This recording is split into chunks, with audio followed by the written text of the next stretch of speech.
National income,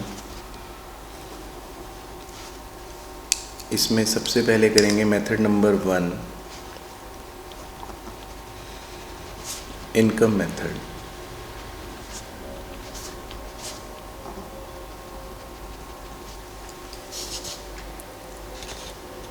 तो इसमें theory portion हम ऑलरेडी डिस्कस कर चुके हैं। प्रैक्टिकल पोर्शन के लिए हम ये डिस्कस करेंगे कि इनकम मेथड में हम लोग कैसे कोई भी क्वेश्चन को सॉल्व करेंगे। ठीक है, तो सारे बच्चे ध्यान से देखना।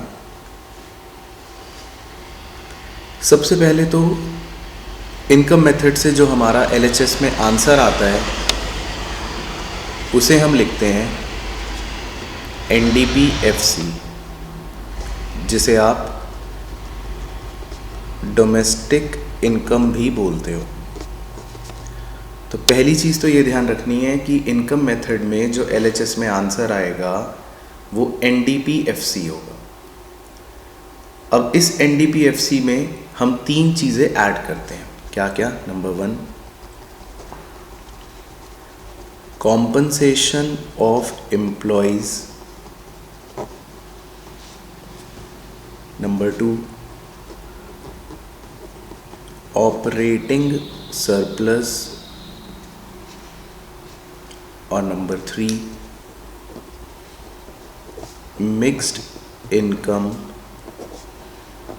Of self employed. ठीक है, तो बहुत सिंपल है। एलएचएस में आंसर आएगा एनडीपीएफसी, जिसमें हम 3 चीज़ें ऐड करेंगे, compensation of employees, operating surplus और mixed income of self employed. तो इनके बारे में एक एक करके पढ़ लेते हैं, बहुत ही आसान है ये। पहली टर्म है कॉम्पनसेशन ऑफ एम्प्लॉयज़।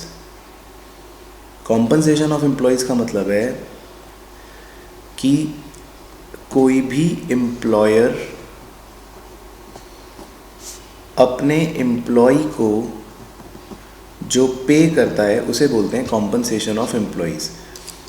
इसमें क्या क्या चीज़ें हमें लेके चलनी होती हैं वो ध्यान रखना है।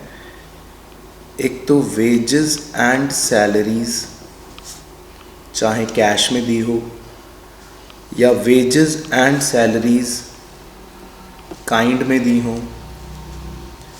या फिर employers contribution to social security schemes जैसे कि पीएफ। इसमें एक पॉइंट ध्यान रखना है हमें कि हम एम्प्लॉयर का कंट्रीब्यूशन लेते हैं जो सोशल सिक्योरिटी स्कीम में वो करता है।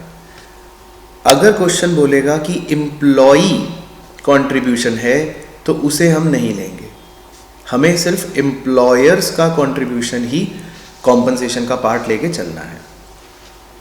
इसके अलावा कोई भी अलाउंसेस जो एम्प्लॉयर अपने एम्प्लॉय को देता है या कोई भी बेनिफिट्स जो एम्प्लॉयर अपने एम्प्लॉय को देता है तो वो सब कॉम्पनसेशन का पार्ट माने जाते हैं। एक चीज़ इसमें बस हमें नहीं लेनी होती, वो ध्यान रखना है, उसे बोलते हैं ओल्ड एज पेंशन। तो ओल्ड एज पेंशन को आप चाहे वो एम्प्लॉयर अपने एम्प्लॉय को दे भी क्यों ना रहा हो, लेकिन उसे हम कॉम्पनसेशन का पार्ट नहीं मानते। ओल्ड एज पेंशन को हम एक ट्रांसफर इनकम ट्रीट करते हैं, तो इसको कॉम्पनसेशन का पार्ट हम नहीं मानेंगे ओल्ड एज पेंशन को। तो बस ये आपको ध्यान रखना है, बहुत सिंपल है कि कॉम्पनसेशन ऑफ एम्प्लॉय में जो भी एम्प्लॉयर अपने एम्प्लॉय को चीज़ें देता है उसे लेके चलना है, चाहे वेजेस सैलरीज कैश में हो चाहे काइंड में हो, और एम्प्लॉयर का कंट्रीब्यूशन लेना है सोशल सिक्योरिटी स्कीम्स में या कोई भी बेनिफिट अलाउंसेस हो, लेकिन ओल्ड एज पेंशन को नहीं लेना है। तो ये पहली टर्म है कॉम्पनसेशन ऑफ एम्प्लॉयज। आगे बढ़ते हैं। सबसे इंपॉर्टेंट टर्म होती है जिसके आसपास ये मेथड घूमता है, वो है ऑपरेटिंग सरप्लस। इसमें सबसे ज़्यादा बच्चे गलती करते हैं। ऑपरेटिंग सरप्लस में आपको क्या बातें ध्यान रखनी है कि ऑपरेटिंग सरप्लस में हमें क्या क्या चीज़ें जोड़नी होती हैं। एक हमें जोड़ना होता है रेंट और रॉयल्टी, एक हमें जोड़ना होता है इंटरेस्ट,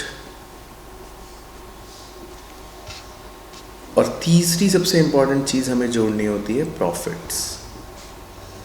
तीन चीजों को जोड़कर हमारा ऑपरेटिंग सरप्लस बनता है, यानी कि रेंट और रॉयल्टी प्लस इंटरेस्ट और प्लस प्रॉफिट्स।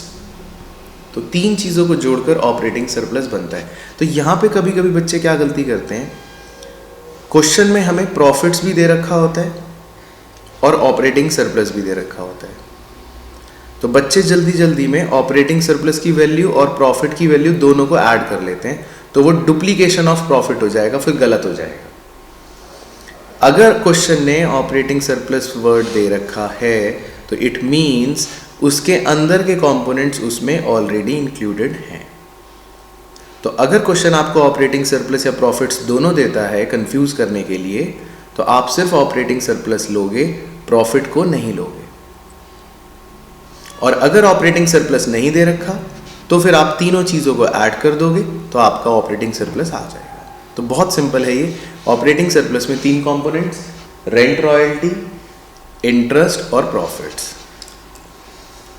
अब कभी कभी क्वेश्चन में प्रॉफिट्स भी गिवन नहीं होता, ये प्रॉफिट्स गिवन नहीं होता, तो प्रॉफिट्स के भी तीन कंपोनेंट्स हैं जो हमें याद होने चाहिए कि अगर प्रॉफिट नहीं दे रखा तो हमें तीन चीजें लेके चलनी पड़ेंगी। क्या? Number 1 dividend, number 2 corporate profit tax, या जिसको आप कॉरपोरेशन टैक्स भी बोलते हो, यानी कंपनीज का टैक्स, और तीसरी चीज रिटेन्ड अर्निंग्स, या जिसे आप अनडिस्ट्रीब्यूटेड प्रॉफिट्स या कभी कभी सेविंग्स के नाम से भी जानते हो।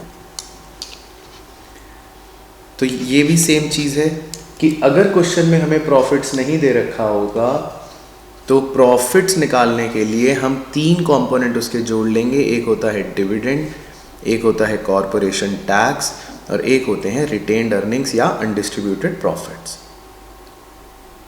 तो यहाँ पे भी सेम कंफ्यूजन क्रिएट करता है कभी कभी क्वेश्चन। वो आपको प्रॉफिट्स भी देगा और डिविडेंड भी देगा, वो आपको प्रॉफिट और डिविडेंड दोनों देगा। तो आपको फिर से वही बात ध्यान रखनी है कि अगर हम प्रॉफिट की वैल्यू ले रहे हैं तो इट मीन्स कि हम ये तीनों चीज़ें ऑलरेडी कवर कर रहे हैं, तो आपको एडिशनली फिर डिविडेंड को नहीं लेना पड़ेगा। तो आपको अगर प्रॉफिट्स दे रखे हैं तो सही, नहीं दे रखे तो इसके तीन कंपोनेंट्स ये हम ऐड कर लेते हैं। तो सबसे इंपॉर्टेंट टर्म होती है इस मेथड में ऑपरेटिंग सरप्लस। ऑपरेटिंग सरप्लस निकालने के लिए तीन चीज़ें जोड़ते हैं, उसमें अगर प्रॉफिट्स ना दे रखी हो तो प्रॉफिट्स के भी तीन कंपोनेंट्स ऐड कर लेते हैं। तो इस तरह हम निकालते हैं ऑपरेटिंग सरप्लस। और तीसरी टर्म होती है जो हमें जोड़नी होती है, उसको बोलते हैं mixed income of self employed. ये टर्म आपको एग्जैक्टली दे रखी होगी आपके क्वेश्चन में, इसमें कोई ट्रिक या कोई कंपोनेंट आपको अलग से नहीं देगा। तो mixed income of self employed ये टर्म आपको एग्जैक्टली मिल जाएगी क्वेश्चन में, इसको आपको एज इट इज ऐड करना रहेगा। तो इस मेथड में जिसमें LHS में आंसर आता है डोमेस्टिक इनकम, आपको तीन मेन चीज़ें ऐड करनी है तो आपका आंसर आ जाएगा। Compensation of employees, operating surplus और mixed income of self employed.